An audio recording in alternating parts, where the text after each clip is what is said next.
Hello everyone, this side Dr. Amit Kumar Sharma. I welcome you all at Wi-Fi Studies CSIR Net channel. Guys, my referral code is Amit10 and we all are in the Super Question series. Super Question series. तो super question series जिसके अंदर हम लेके आते हैं कुछ नए questions जो कि बेस्ड होते हैं CSIR नेट के कंटेंट पर, जो टॉपिक उसमें इंपॉर्टेंट है उन पर। इस सुपर क्वेश्चन सीरीज का पर्पज है just to develop your thought कि क्वेश्चंस में जो कि दिया हुआ है क्या कंडीशन है जिसमें हमें फोकस करना चाहिए, कैसे हमें ऑप्शन को डिस्कार्ड करना चाहिए। तो चलिए कुछ और भी चीजें जानते हैं। सबसे पहले जानते हैं कि मेरे कौन कौन से क्लासेस हैं, other classes. So first let us start with the regular class. देखिए रेगुलर क्लास जो होती है वो होती है मंडे टू फ्राइडे 7 PM पर। और प्लेटफॉर्म क्या है इसका? प्लेटफॉर्म है CSIR net, wifi study CSIR net. कुछ लोग पूछते हैं सर ये वाईफाई स्टडी CSIR नेट क्या है? ये एक चैनल है। अगर आप YouTube पे जाएंगे और उसको लिखेंगे wifi study CSIR net, then you will get the channel. उस पर क्लिक कीजिएगा और प्लेलिस्ट में जाकर के आप सभी एजुकेटर्स के सब ओल्ड वीडियोस को एक्सेस कर सकते हैं। So that means for example you want my videos, old videos, just you go to the wifi study CSIR net channel और जस्ट प्लेलिस्ट में जाकर के मेरी सारी वीडियोस को एक्सेस कर लीजिए। सो this is the way. Okay ना? सो सभी सारी सुपर क्वेश्चन सीरीज वहां मिल जाएंगी और रेगुलर क्लास भी मिल जाएगी। सेकंड क्या है? Super question series. और सर ये कब होती है? ये होती है 12 नून पर जी। और किस प्लेटफॉर्म पर? Same platform, WiFi study CSIR NET. So यानी कि आपको यूट्यूब पे जाना है और वाईफाई स्टडी CSIR नेट से प्लेलिस्ट में जाकर के मेरी आप सारी वीडियोस को एक्सेस कर सकते हैं दोनों की। ऑलरेडी मैं बता चुका हूँ सुपर क्वेश्चन सीरीज का क्या पर्पस है। रेगुलर क्लास का पर्पस है कोई भी टॉपिक लेकर के रेंडमली उसको डिस्कस करना। चलिए मूव करते हैं नेक्स्ट पर। The next one is a special class, जो कब होती है? ये क्लास होती है एवरी डे। कहाँ होती है? प्लेटफॉर्म है अनअकैडमी। भाई अनअकैडमी प्लेटफॉर्म है सर, वो तो आपका क्लियर था कि वाईफाई स्टडी CSIR नेट था और यूट्यूब से हमें मिल जाएंगी सारी videos, but what about the Unacademy platform?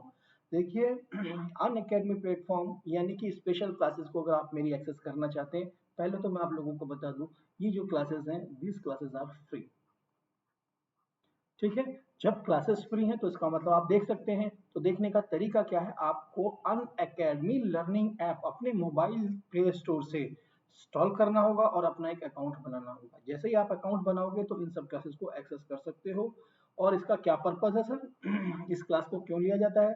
इस क्लास का पर्पज है बहुत सारे क्वेश्चंस की प्रैक्टिस करना, कुछ CSIR नेट में आए हुए, और मेन फोकस कि थॉट कैसे डेवलप करें।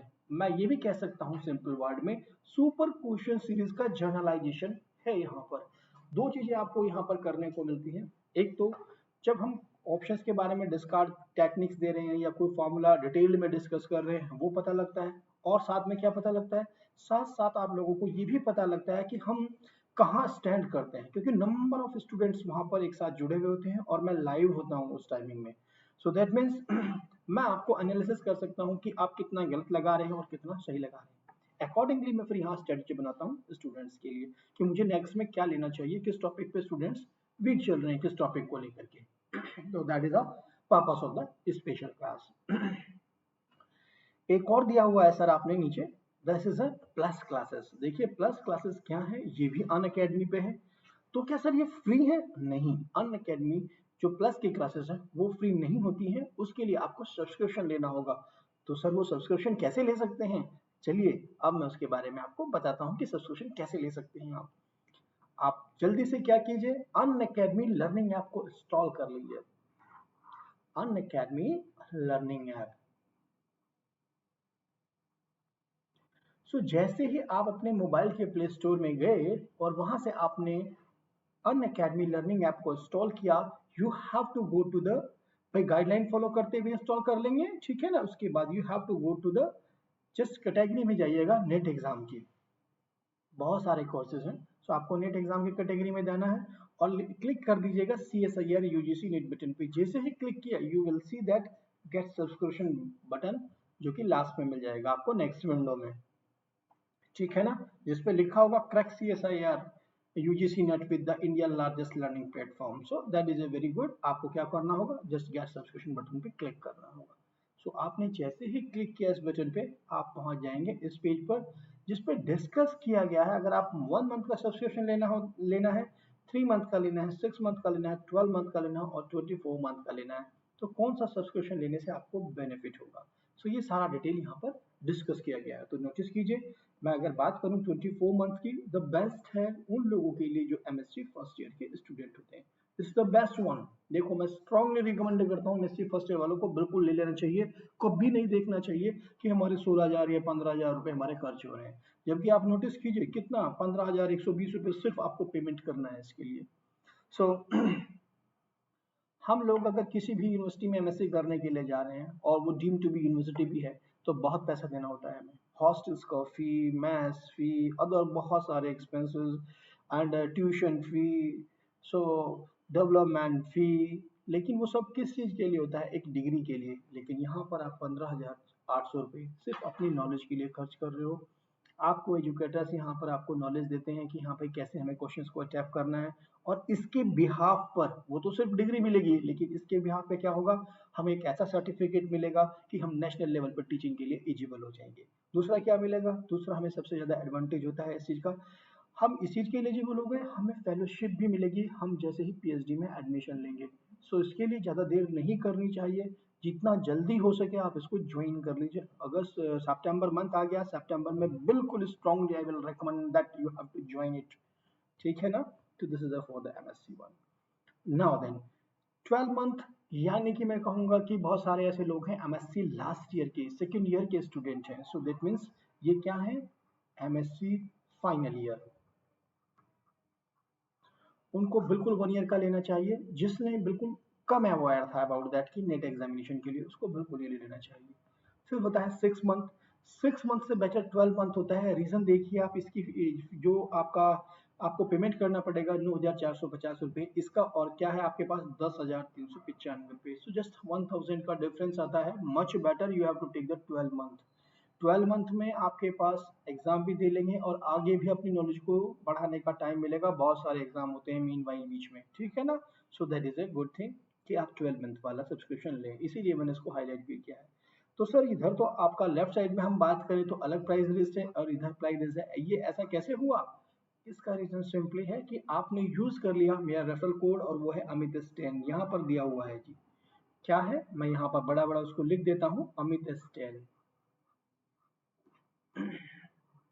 आपको क्या यूज करना है? अमित S10। जैसे ही आपने इसको यूज किया, so you will get the 10% discount on any of the subscription. तो बेटर ना कि 10% डिस्काउंट ले लिया जाए। सो that is one of the good thing. तो सर इसके बाद क्या करना होगा? अगर हमारा मन बन गया है कि हम 12 मंथ का या 24 मंथ का ले रहे हैं, तो जस्ट क्लिक कर दीजिएगा गेट सब्सक्रिप्शन बटन पे और प्रोसीड टू पे कर दीजिएगा। बहुत सारे ऑप्शंस दिए हैं, ईएमआई के थ्रू भी कर सकते हैं आप, क्रेडिट कार्ड से कर सकते हैं, वट एवर, बहुत सारे लॉट ऑफ द वे है, ठीक है, internet banking. So that means just you have to follow the instruction और आपको सब्सक्रिप्शन मिल जाएगा। उसके बाद एक्सेस कर सकते हैं आप क्लासेस को, ठीक है ना? तो ये सारी बातें तो रही हमारी क्लासेस की। अब छोटा सा वो जो इम्पोर्टेंट पॉइंट होता है, जैसे कि मैंने यहाँ 3 पॉइंट आपको टाइटल मेंशन किए हुए हैं। First title, CSIR NET mathematical science state gen exam. जो बच्चे स्टार्टिंग में आते हैं, जिनको कम आइडिया है, उनके लिए बेस्ट वीडियो है। उनको बिल्कुल पता लग जाएगा कि कहाँ कहाँ से कैसा क्वेश्चन पूछा जा रहा है, किस तरीके से पूछा जा रहा है। So that is a one of the good thing. उसके बाद how to manage CSIR note. आपको क्या करना होगा?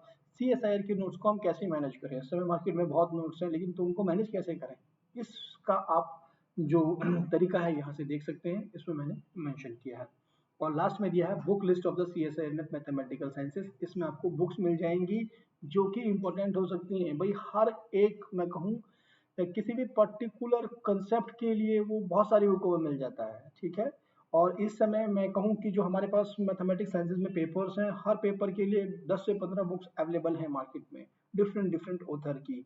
बट बहुत सारे बुक्स तो हम नहीं पढ़ सकते ना, because we have a some time limitation.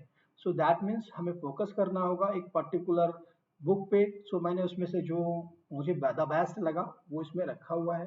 आप इसको जाकर के एक्सेस कर सकते हैं कि किस तरीके से हमें उसको देखना है और कौन कौन सी बुक है, ठीक है ना?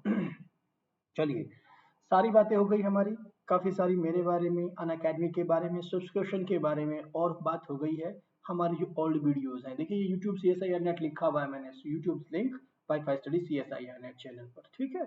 सो दैट मीन्स ये लिंक भी है, यहाँ से भी जा सकते हैं और आप वहाँ जाकर के भी एक्सेस कर सकते हैं। ये सब बातें हो गई, आप चलते हैं, मूव करते हैं हम क्वेश्चंस पे। आज हम क्वेश्चंस क्या क्या लेके आए हैं आपके लिए। So now then see the first question. Which of the following is unit in ZTX? अरे पॉलिनोमियल रिंग दिया हुआ है, कैसा दिया हुआ है, Z8X। तो इसकी यूनिट्स कैसे निकालें। सबसे पहले आप क्वेश्चंस को पढ़ते वक्त ध्यान रखिए कि हमें क्या इन्फॉर्मेशन दी हुई है। इसने कहा है अबाउट द यूनिट। यूनिट्स के बारे में पूछा है जब हमसे, यूनिट होता क्या है, ये तो हमारे माइंड में सबसे पहले आए ना कि what is the unit.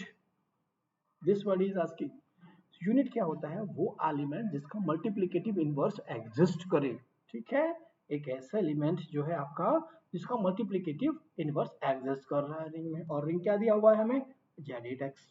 So that means what is the thing, कैसे निकालें, कितने सारे पॉलिनोमियल दिए हुए हैं, यानी कि हर एलिमेंट में हम किस क्या मतलब थॉट होगी, ये पर्पस हमारा है यहाँ पर। देखो रूल कहता है, हम हमारे पास 2 डिग्री के और 3 डिग्री के पॉलिनोमियल दिए गए। रूल कहता है हमें, हमारे पास अगर n डिग्री का भी पॉलिनोमियल दिया हुआ हो तो हम उन एलिमेंटों की चॉइसेस देखें इसके अंदर, Z8X के अंदर एक ही चॉइस कितनी, बी की कितनी, और सारे एलिमेंटों को लिखें और उसमें से देखें किसका इनवर्स एग्जिस्ट कर रहा है, ठीक है। फर्स्ट रूल तो ये कहता है। पर सेकेंडली क्या कोई और भी वे है हमारे पास, यस हमारे पास एक और भी वे है। फॉर एग्जाम्पल आपके पास 2 डिग्री का या 3 डिग्री का पॉलिनोमियल था, मैं कंसिडर कर लेता हूँ यहाँ पर कि 3 डिग्री पॉलिनोमियल कंसिडर कर लेते हैं, क्योंकि हाईएस्ट डिग्री यहाँ पर कितनी है, 3 डिग्री, ठीक है ना। मैंने ले लिया ax³ plus bx² plus cx+d। एक मेरे पास एक ऐसा पॉलिनोमियल है, ओके। और मुझे रिंग क्या दिया हुआ है, रिंग दिया हुआ है ZNX, कोई भी ZNX, मुझे एक जनरल रिंग दिया हुआ है। What is the ring? ZNX. Okay. Now then, what you have to do first? First see GCD of these two element. कौन कौन से सबका GCD देखेंगे आप? यहाँ आपको GCD देखना होगा n का, किसके साथ, इस कांस्टेंट टर्म के साथ, जिसके साथ कोई भी वेरिएबल नहीं है, okay. So that means see first क्या करना होगा, फर्स्ट सी GCD ऑफ किसका, n और d इज इक्वल टू 1, सबसे पहली कंडीशन, ठीक है। सेकेंड, ये तो फर्स्ट कंडीशन हुई। सेकेंड कंडीशन क्या हुई, check A, B, C all are nilpotent, all are nilpotent elements। तो ये हमें क्या चेक करना होगा, A, B, C जितने भी हैं हमारे पास, ये सब के सब nilpotent हो। अगर ऐसा है तो वो पक्का यूनिट होगा। Then this implies ax³ plus bx² plus cx+d is unit in ZNX, ठीक है ना। अगर आपके पास ये दो कंडीशंस थी इफ के अंदर, if this and this, then आपके पास ये सिचुएशन थी। This is the rule. अब हम देखते हैं अपने क्वेश्चन की तरफ, हमारे क्वेश्चन में क्या दिया हुआ है। देखिए प्रोसेस तो इस वेरी लेंथी प्रोसेस कि हम सारे एलिमेंटों की चॉइस देखें। देखो हमारे पास कितने हो गए, 8 एलिमेंट्स ये हो गए, 8 इसके पास चॉइस है, 8 इसके पास है, 8 इसके पास है। दैट मीन्स देखा जाए तो आपके पास कितनी चॉइस हो रही है 4 एलिमेंटों के पास, ठीक है ना। दैट मीन्स हम उन चॉइसों को ना देख करके एक ये जनरल रूल का फायदा उठा सकते हैं।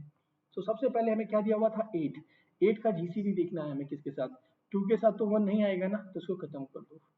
6 के साथ भी नहीं आएगा तो ये भी खत्म कर दिया, यानी 2 भी खत्म कर दिया और 6 भी हमने फिनिश कर दिया, यानी कि ए और बी तो कभी नहीं हो सकते हैं, ठीक है। You can notice that. Now 5 और 3 में से एक ऑप्शन हमें मिल गया है कि आइदर तो 5 है ऑप्शन, या फिर हमारे पास सॉरी या तो आइदर तो सी है या फिर डी है। Let us take to the another one. अब जो हमारे पास एलिमेंट्स बचे, हम सी की अगर बात कर रहे हैं इसके अंदर, तो इन दोनों को हमें देखना होगा। ये जो हमारे पास है गिवन ZNX यानी कि Z8X for the C option, for C option,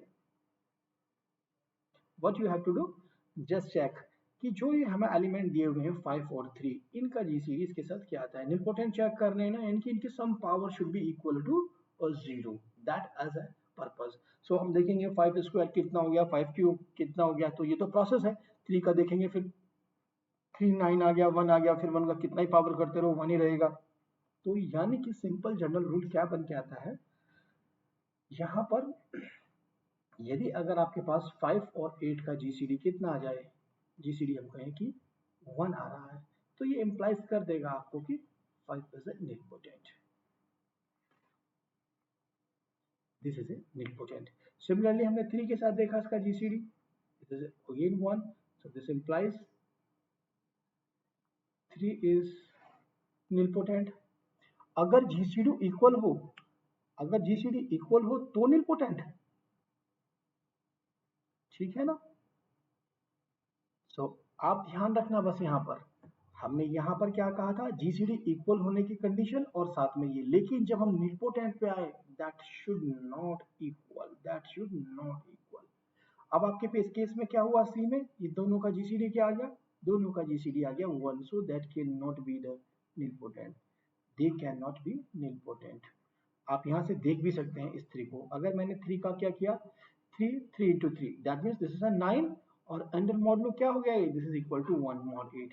अब आप कुछ भी करते रहें, बार बार क्या होगा, ये कभी भी this will never equal to 0 under modulo 8। Simple सा भी था ना। सो दैट मीन्स हम ऐसे भी देख सकते हैं, तो बेटर ये है कि हम क्यों ना ऐसे देख लें। आप सेकंड, अगर हम आप डी ऑप्शन की बात करते हैं, if we are going for the D option, so notice here in the D option what happen, 4 का जीसीडी 8 के साथ हम करते हैं, which is what, which is equal to 2, that is not equal to 1, okay ना। तो यही तो हमें चाहिए था, बट यहाँ पे हमें क्या मिल गया है, जीसीडी 1 मिल गया था। सो हमारे पास यहाँ क्या था, this GCD was 1, that GCD was 1, जो कि हमें नहीं चाहिए था, not required, that was the not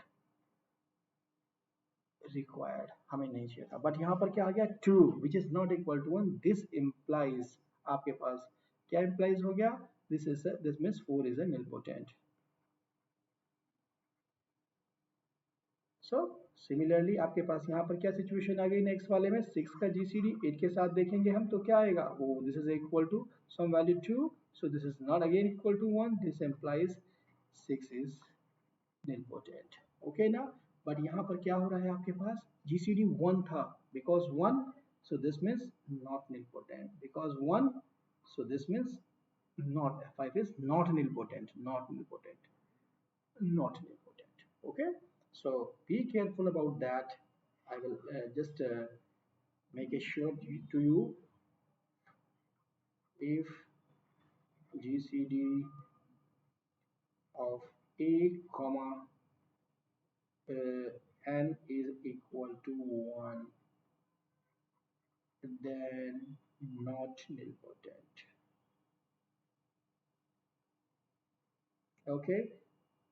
किस किस के साथ, similarly for the b equal to 1, then b is not nilpotent element,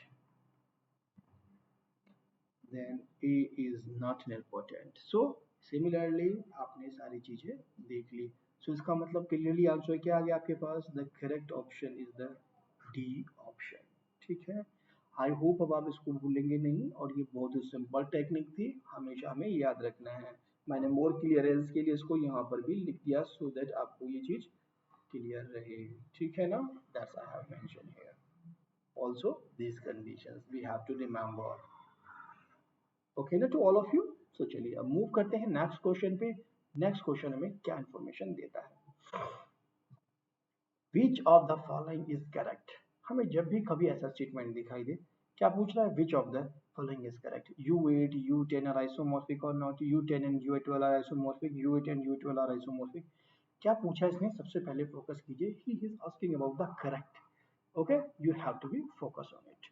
so correct statement की बात कर रहा है, और हमें क्या स्ट्रक्चर दी है, U8 और U10 U12, यानी कि U8 U10 और U12 की स्ट्रक्चर्स दी हुई है हमें, राइट। आप सभी जानते हैं UN एक अबेलियन ग्रुप होता है, पहली बात। अब हम U8 को कैसे देखें, हमें सबसे पहले चेक करना होगा U8 U10 एंड U12 को कि ये किसके आइसोमॉर्फिक जाते हैं। So let us consider for the isomorphism U8 को हमने कंसीडर कर लिया। क्या हो गया ये, that is nothing, that is U2 की पावर 3। ओके, हम जानते हैं जब भी आपके पास 2 की पावर n होता है, that is isomorphic to what, Z2 into Z2 की पावर n minus 2 और n is greater than equal to 2 की कंडीशन में। So let us see what happen this value. So this will be isomorphic to, किसके isomorphic हो जाएगा, Z2 into Z2 आ गया हमारे साथ, और यहाँ भी हमारे पास क्या आ गया, Z2, और n की वैल्यू क्या है 2, that is nothing, so it's a free हो गया, that is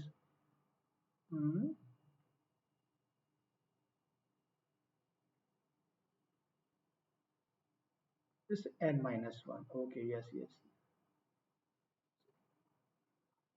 n minus 2. So this is isomorphic to Z2. No, no, no, no. That's okay, right. It's correct now. It's correct. 3 minus 2. That's it. So this is what? That is a Z2 into Z2. Yes, this is a 3.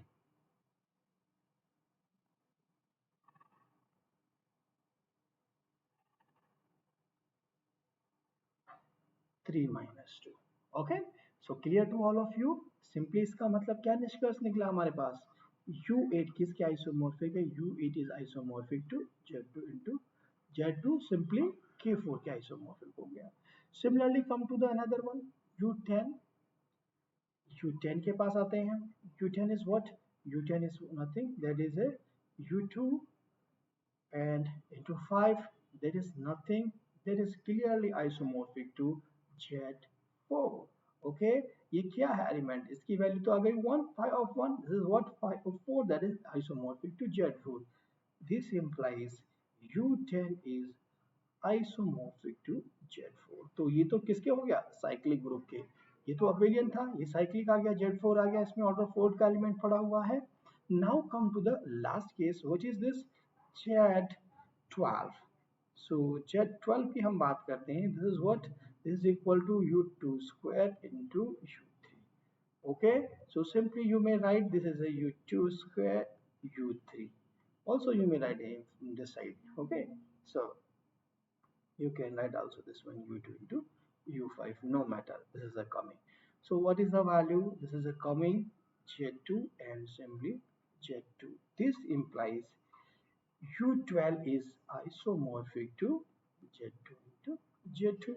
So क्या क्या structure हमारे पास आ गई, U8 और U12 तो हमें isomorphic दिख रहे हैं। बिल्कुल सिंपल प्रोसेस था, हमने इसको फॉलो किया, जो इसकी प्रोटोकॉल है, जो रूल्स हैं इसके अंदर, जो फार्मूला है कि UN किसके आइसोमॉर्फिक जाता है, किस तरीके से जाता है, वो भी हमने यहाँ पर डिस्कस कर लिया। सो आप नोटिस कीजिए U8, सो यहाँ भी थोड़ा सा क्लियर कर देते हैं जिससे कि that's 2। Okay, so that means which of the following is correct? U8 and UN2 are 10 are isomorphic, not अलग अलग आ रहे हैं, एक साइक्लिक एक अबेलियन है। U10 and U12 are isomorphic, ये भी नहीं हो सकता है। Okay, so U8 and U12 are isomorphic, yes, this is the correct statement, it's a true statement। Okay, now then, now two group of this U8 U10 U12 are isomorphic, no two group, देखो उसने क्या statement दे दिया, no, so this is a false statement, so this is also no। तो हमें सिर्फ किस बात पे फोकस करना था कि ये ग्रुप किसके आइसोमॉर्फिक जाता है। अगर हम ऐसा कर पाते हैं तो समझ जाइएगा कि हम कोई भी क्वेश्चन डील कर सकते हैं, ठीक है ना। सो आज हमने सिंपली ये फॉर्मूला भी याद कर लिया कि ये फॉर्मूला हमारे पास क्या है, U2 की पावर n किसके आइसोमॉर्फिक जाता है। हमें ये भी मालूम होना चाहिए UP की पावर n किसके आइसोमॉर्फिक जाता है जब P is not equal to 2, ठीक है, साइक्लिक ग्रुप के ही आइसोमॉर्फिक जाता है, ठीक है ना। चलिए अब मूव करते हैं नेक्स्ट क्वेश्चन पे। नेक्स्ट क्वेश्चन हमारे लिए क्या इन्फॉर्मेशन लेके आया। Yes, consider the following statements, दो स्टेटमेंट दिए हुए हैं। पहला स्टेटमेंट क्या कहता है, in a ring are an element is either a unit और ए जीरो डिवाइजर्स। रिंग में क्या कहा गया इसने, या तो एलिमेंट जो है यूनिट होगा और या फिर जीरो डिवाइजर्स होगा। दूसरे में क्या कहा गया, Z2i, the ring of Gaussian integer is an integral domain. First में क्या बोल रहा है, in a ring are an element is either a unit और a zero divisor.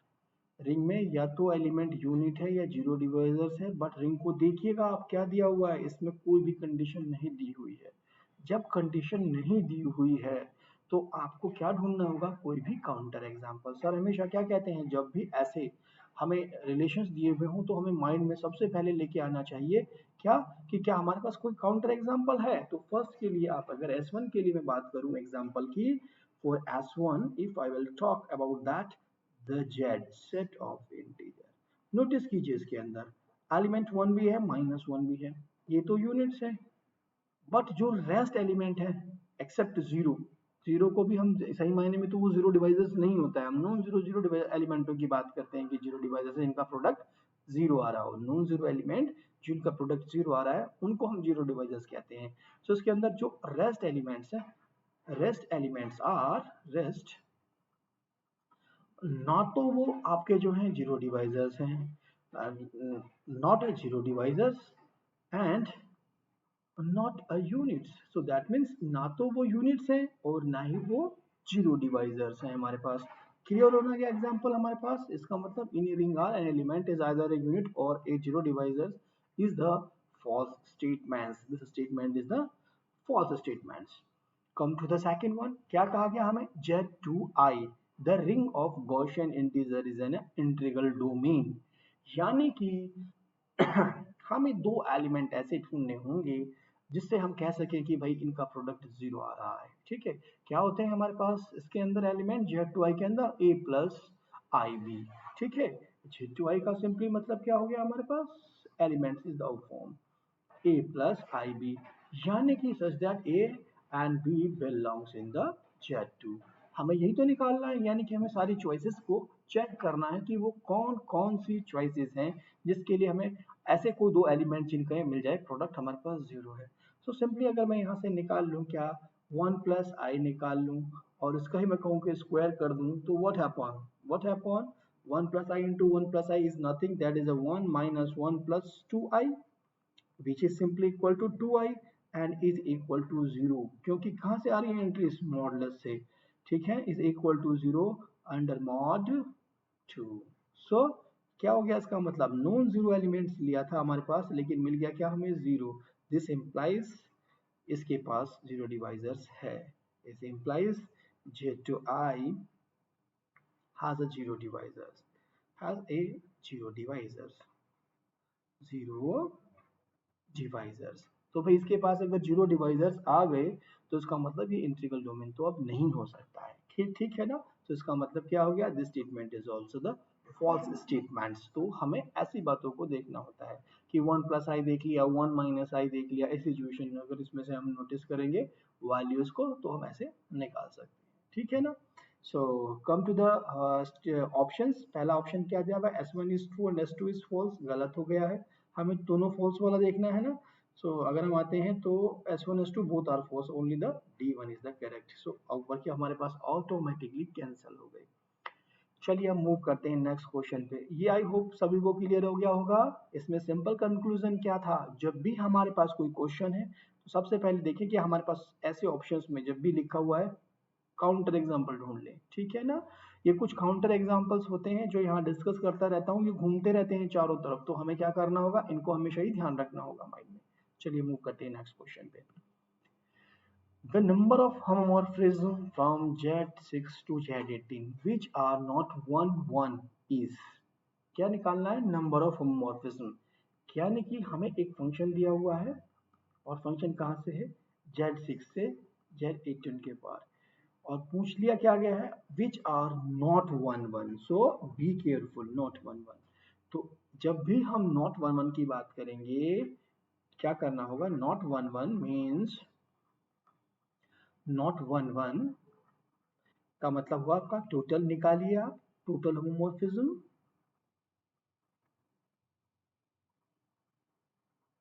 Minus total homomorphism में से सब्ट्रैक्ट कर दीजिए। क्या सब्ट्रैक्ट करना होगा आपके पास, टोटल में से आपके पास 1 को सब्ट्रैक्ट कर दीजिए, 1